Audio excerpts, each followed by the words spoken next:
Welcome back, everybody. That was Earth, Wind, and Fire we just heard singing the incredible song September.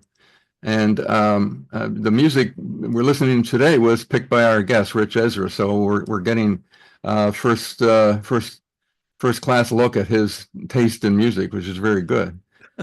Thank you. I could run down you when you became a teacher for a while, or I guess you still are. Yeah, yeah. I Still are? still teach courses at the Musicians Institute. Yeah. Um, but I wanted to jump to MUBUTV. Sure. Um, that doesn't slight the rest of the things you've done, but MUBUTV is very interesting.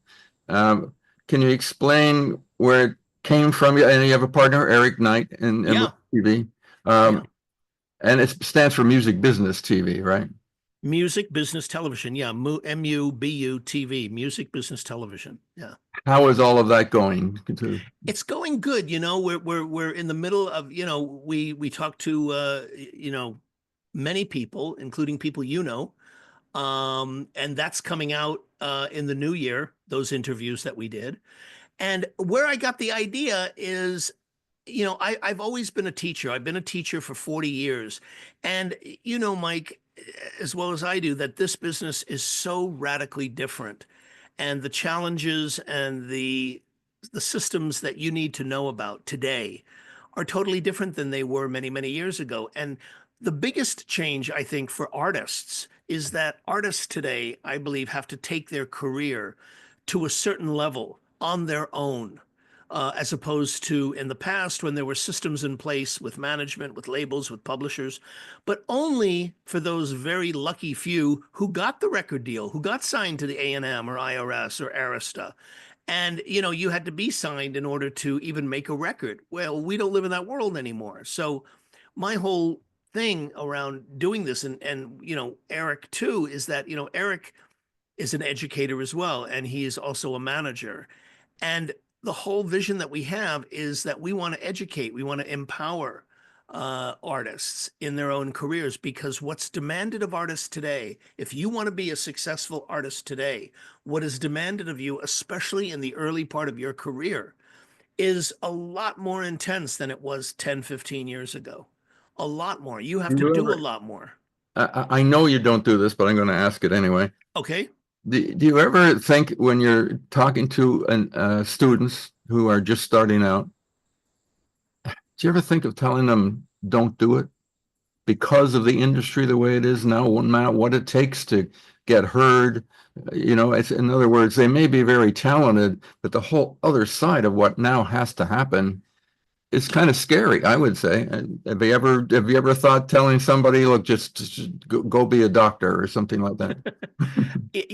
I don't tell them go be a doctor, but what I do tell them is I tell them what you just said. I said, you have to get on a cellular level how much commitment, time, and energy this is going to take. And money. Yeah, and money. You have to get that your life has to be devoted to this. This is not like, well, if I don't succeed in a year or two, I'll go drive a truck.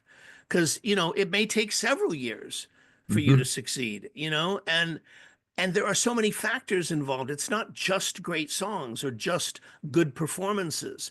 It's, your timing, it's your work ethic, it's the people you surround yourself with, it's luck. It's, Mhm. Clive used to always say that, they would ask him about his career and he'd say, well, some of it's luck, some of it's just hard work, some of it's just talent, some of it's, commitment. But I do tell them that it does require this being a way of life. I'm always very honest about that. I said, if you want to be an artist in 2024, in today's day and age, it's got to become a way of life. If not, don't do this. Don't start, because it's too difficult. There's too many people doing it and it's too challenging. So if this is not going to be your life, don't do it. The other thing I tell them too is that you have to, very early on, in relation to your question, Mike, you have to really, in your own mind and heart, define what success means to you. And it means something different to everybody. Sometimes it means having number one records. Sometimes it means having a number one album. Sometimes it means being able to tour. or being able to tour the world. Sometimes it means just I want to make enough money to live. I want to make enough money to support my family. Sometimes it means I want $1 million. But you have to be very, very clear about what it is that's going to drive you, what your definition is for that, because it's different for And everybody today. be focused on that goal.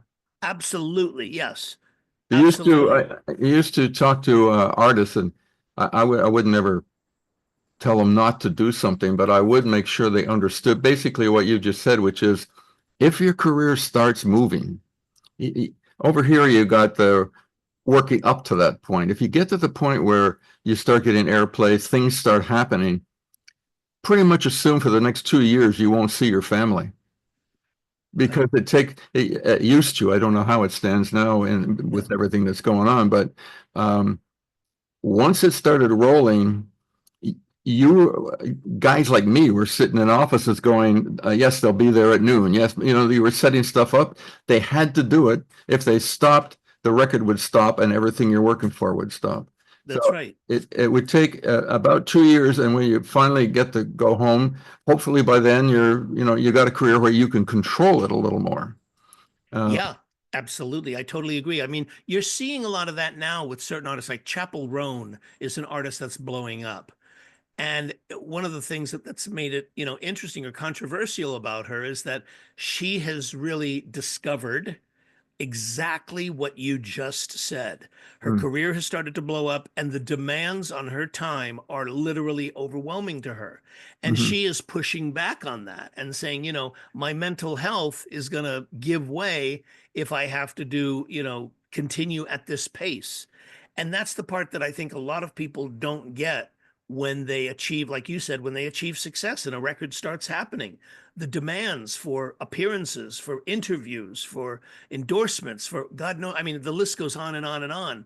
And today, Mike, I mean, I don't need to tell you, you're on the front lines of this, managing artists. I believe that the most challenging and difficult aspect to get when marketing an artist or marketing music today is people's attention. I Mm, think that's more difficult than money, than size of your company, than power, than market share. The ability to get someone's attention today. And the reason it's so valuable is because we can't buy it anymore. We used to live in a time, Mike, where I could say, how big do I need to make the check, Mike? And we knew within reason what we were going to get back as a result of that spend. We don't live in that era anymore. We don't live in that era in music. We don't live in that era in TV. We don't live in that era in movies or in books or in any media per se. We live in a world of complete and utter overwhelm where the marketplace dictates to us. We don't dictate to them. yeah, yeah. And that's the Which is, difference. which you're right. It's turned around, and it's at times incredibly frustrating. Yeah. You can just work and work and work. And I had an artist, I won't mention his name. He's a great artist. He's had hits before, and he's back at it, and it's going quite well. But he played a few gigs at small clubs to kind of get the cobwebs out. Right. 12 people would show up, Yeah. you know. Yeah. Uh, I still, I know there are other ways, but I also think that some people talk about radio not being as powerful. But if you get on a radio station in that town, 50 people will show up because Right. they hear it. Yeah, and I think it still has that power. It's just not overall as powerful as it used to be. You're absolutely right. I agree with you. It's not. And I think it's because today we have different audiences. And I think you have to go to the platform or the medium that your audience is at. And today, I mean, back in the day, it was just radio, whether it was AOR or R&B or Right. CHR, it didn't matter, or alternative. But you went to radio. And today it's like, where do you begin? Do you go to social media? Do you go to video? Do you go to the press? Do you go to, streaming? I mean, Go online. to I a mean, mall. Now you go to a or do you go to mall. the mall? Yeah, exactly. And you go to radio. I mean, you still radio promotion guys are still out there doing it. Yes, they are. They certainly are. And today, when you go to radio, you have to come with a story. There has to be Yeah. a narrative there. It can't just be, well, I really think this record is good. Yeah. You have to have a story, and You that have to story, you have to build you almost have to build a career before you can have a career. exactly. That's the best way to put it with radio today. You have to come to them with a narrative and a career and a story. Like, we did this, we built, we went on these charts, we got to this place. We're getting a lot of press. The socials are really up. There's a lot of engagement. I mean, it's a whole host of things. And this is what I think is the real challenge to a lot of artists. They just want to do their music. And there was a time, as you well know, Mike, when there were systems in place to just do the music. Right. But we don't live in that era anymore. No. Well, the difference is that they had help, and they have help now. In the past, they had, a company behind them and everything. Correct. That's still happening, but it's, you're really on your own as an artist these days relative to other times. And a lot of them are great. They understand it. They under what they have to do. But it's tough. That's all I can say is it's very tough. It is tough. And it's before you even have a company, you were mentioning that, artists have a company, but the kinds of things that they're attracted to in order to get you into that company, you have to do on your own. Then maybe you can be a part of that company. Sure.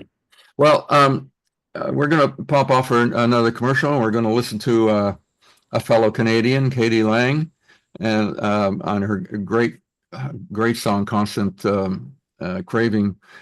We'll come back in a minute, but I want to pick up on the record company thing when we do. So it's Mike Gormley Show. Come on back in a couple of minutes. Thank you. Hey, guys, real quick. It's such an interesting conversation you're having. On my show, I have a teenage girl who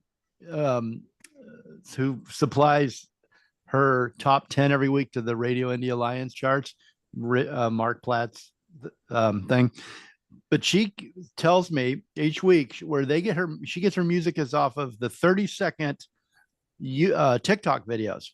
Yeah. And then her friends take that 30-second trending video and go to Spotify and find it. Yeah. And so she sends a top 10 every week. And I can't believe the stuff, not only that they're listening to that's new, but they find these older artists, classic rock artists, off these little TikTok videos, and then it becomes a huge hit for the kids that are listening to it. So I think that's such a wow. How much it's changed, right? Like they're watching somebody dance, but the person's put some kind of a hit on there from 1980. A classic hit, and it becomes a new hit again amongst 14-year-olds nowadays. So it's just kind of crazy. Yeah. There's interest. I remember that thing that went viral of that guy skateboarding to Fleetwood Mac's Dreams. Yeah. And it is interesting how, the amount of music from the past among youth culture, their knowledge, and I see this every day with my students, their knowledge of it is really amazing. I mean, it's just amazing when they can sit there and talk to you about Clapton or talk to you about Jimmy Page or Led Zeppelin or Fleetwood Mac or, Bon Jovi's early work or whatever. And you're like, wow, this stuff was like around 10, 12 years before you were even born, sometimes 20 years, Yeah, and these kids know. Yeah, it's crazy. She gave me Jesse's Girl the other day for her number one. And I guess it's a big hit with all the kids. I'm like, that's amazing. That was my prom song. Exactly. Yeah. 43 years ago. Exactly. Yeah. I remember when Jesse's Girl was a big number one hit. And I had a comeback for Rick Springfield. Yeah. Yeah. All right, guys. Sorry to take up your time. I just thought it was such a good conversation. I'll let you get back to it.